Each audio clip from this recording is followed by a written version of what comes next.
समाज में जितने भी नियम हैं सिर्फ और सिर्फ औरत के लिए ही बने हैं। वो आगे बढ़कर कुछ करे तो कुलक्षणी और उल्टा। नमस्कार, ये है फलक की कहानियों का अद्भुत संसार। किस्सा कहानी, कहानियाँ जिसमें लिखते हैं हम खुद को। मैं हूँ रीता मिश्रा तिवारी और सुना रही हूँ आज अपनी ही लिखी एक रचना जिसका शीर्षक है विधवा। हे राम, ना जाने कैसी मनहूस है, आते ही सास को खा गई और अब ससुर को, न जाने और किस किस को खाएगी। चाची चुप करो, क्या बोले जा रही हो? इसमें कांता का क्या दोष है? जाना तो हम सभी को है एक न एक दिन। जब जिसका समय पूरा होगा वो जाएगा, हम आप और सभी। धीरे धीरे समय बीतता गया और कांता ने एक खूबसूरत से बेटे को जन्म दिया। देखते ही देखते बेटा कमल 2 साल का हो गया।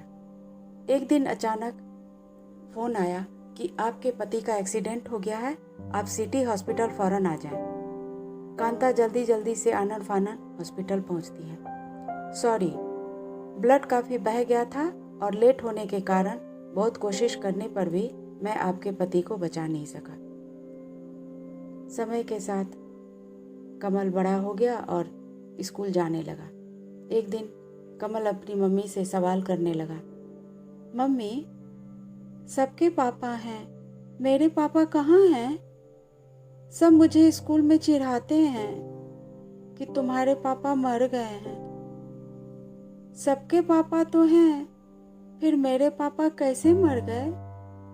मर कैसे जाते हैं मम्मी? बताओ ना मम्मी। मम्मी, हमको पापा से मिलना है। मर जाएंगे तो पापा मिल जाएंगे?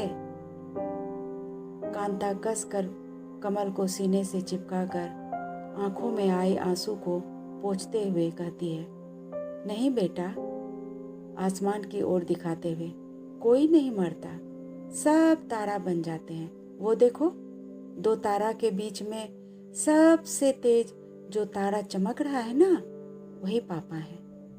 और वो दोनों तारा तुम्हारे दादा दादी।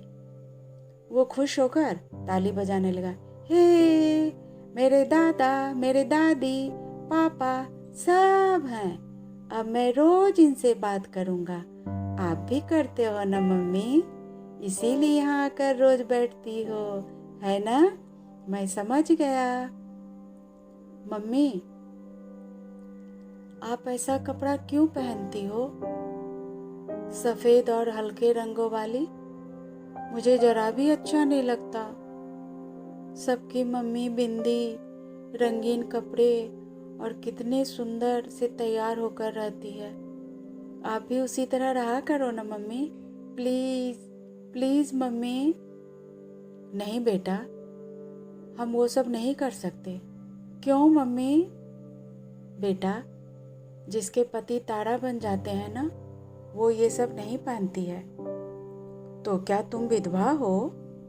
वो गोलू की दादी, मम्मी और वो ऊपर वाली आंटी है ना, वो कह रही थी कि तेरी मम्मी विधवा है। मम्मी, ये विधवा क्या होता है? बालमन सवाल पर सवाल किए जा रहा था।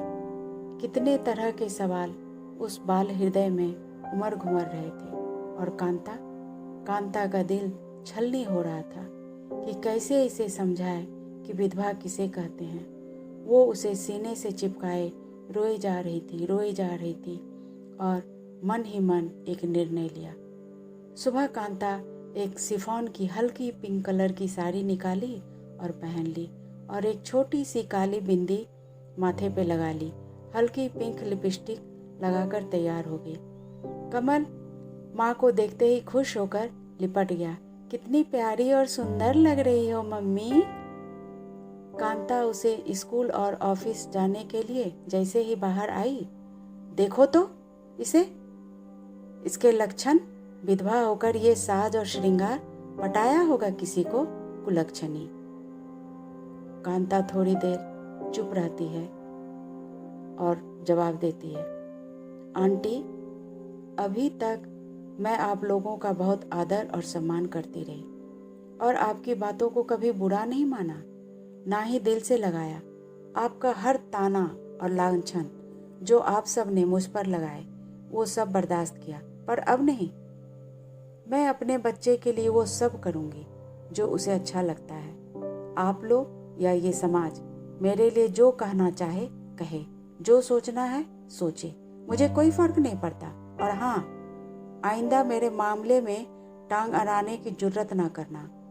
हाथ जोड़कर माफ़ करें, कह बेटे को लेकर ऑफिस और स्कूल के लिए निकल गई। ये कहानी बस इतनी ही। अभी आप सुन रहे थे मेरी ही आवाज़ में, यानी रीता मिश्रा तिवारी की आवाज़ में, उन्हीं की जुबानी, उनकी कहानी विधवा। ये है फलक का चैनल किस्सा कहानी। फिर मिलते हैं एक नई कहानी के साथ। धन्यवाद।